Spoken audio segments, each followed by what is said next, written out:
اعوذ باللہ من الشیطان الرجیم بسم اللہ الرحمن الرحیم۔ پہلی تختی کا 10واں سبق حرف را کے متعلق ہے۔ حرف ہے را، مخرج طرف لسان مع پشت زبان اور ثنایا رباعی کے مسوڑے، اس سے را نکلتی ہے، یعنی زبان کا کنارہ اور ساتھ زبان کی پشت جب ثنایا علیا اور رباعی کے اوپر تالو سے لگے تو اس سے را ادا ہوتی ہے۔ جیسے کہ آپ کو اس نقشے میں نظر آ رہا ہے کہ زبان کا کنارہ مع پشت زبان ثنایا رباعی کے مسوڑوں سے لگا ہوا ہے، اور یہاں پر ہم آپ کو دانتوں کا نقشہ بھی دکھا دیتے ہیں اور ساتھ میں زبان کا بھی، تاکہ آپ کو دانتوں کے نام آسانی سے سمجھ آ جائیں۔ پڑھنے کا طریقہ: را کی ادائیگی کے وقت زبان کا کنارہ مع پشت زبان کو اوپر تالو سے لگائیں اور پھر اس کے بعد زبان کو الگ کریں اور منہ کھولیں، کیونکہ را 2 حرفوں سے مرکب ہے، را اور الف کی ادائیگی منہ کے کھولنے سے ہوتی ہے، اور ایک الف کے برابر لمبا کر کے پڑھیں، جیسے را، نہ ایک الف سے کم ہو جیسے را، اور نہ ایک الف سے زیادہ ہو جیسے را۔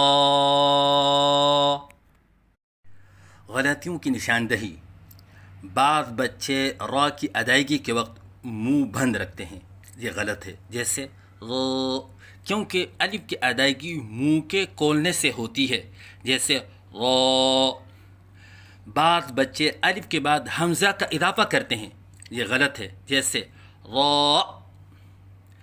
بعض بچے را کے الف کی ادائیگی کے وقت آواز میں لہراؤ سا پیدا کرتے ہیں، یہ غلط ہے، جیسے را۔ بعض بچے را کی ادائیگی کے وقت را میں تکرار کرتے ہیں، یہ غلط ہے، جیسے را۔ نہ اس میں تکرار ہے اور نہ عدم تکرار، بلکہ مشابہ تکرار ہے۔ مشابہ تکرار کا مطلب ہے جیسے کہ آپ تکرار کر رہے ہیں، جیسے را۔ اگر ان غلطیوں میں سے بچہ کوئی ایک غلطی کر رہا ہے، جیسے حمزہ والی غلطی ہو، تو اس کو درست کرنے کا طریقہ یہ ہے کہ استاد کو چاہیے کہ پہلے بچے کے سامنے صحیح ادائیگی کریں، جیسے را، اور پھر بچہ جو غلطی کر رہا تھا اسی کو دہرائیں، جیسے را، تاکہ بچے کے سامنے صحیح اور غلط کے درمیان فرق واضح ہو جائیں۔ اگر اس سے بھی یہ غلطی درست نہیں ہوئی تو اس کو درست کرنے کا آسان طریقہ یہ ہے کہ جیسے ہم اردو میں کہتے ہیں رات، تو لفظ رات کو بالکل آہستہ بولے، رات۔ تو دیکھیے، نہ ہم منہ بند کر کے کہتے ہیں رات رات، اور نہ ہم حمزہ کے ساتھ کہتے ہیں، اور نہ ہم لہراؤ کے ساتھ کہتے ہیں، جیسے رات۔ جیسے اردو میں لفظ رات کی را کے اندر آواز درست ہوتی ہے، ایسے ہی حرف را کی ادائیگی کے وقت آواز درست ہونی چاہیے۔ تو صحیح ادائیگی ہے را۔ غلطیوں کی نشاندہی: منہ بند کر کے پڑھنا جیسے را، یہ غلط ہے۔ حمزہ کے ساتھ پڑھنا جیسے را، یہ غلط ہے۔ لہراؤ کے ساتھ پڑھنا جیسے را، یہ غلط ہے۔ تکرار کے ساتھ پڑھنا جیسے را، یہ غلط ہے۔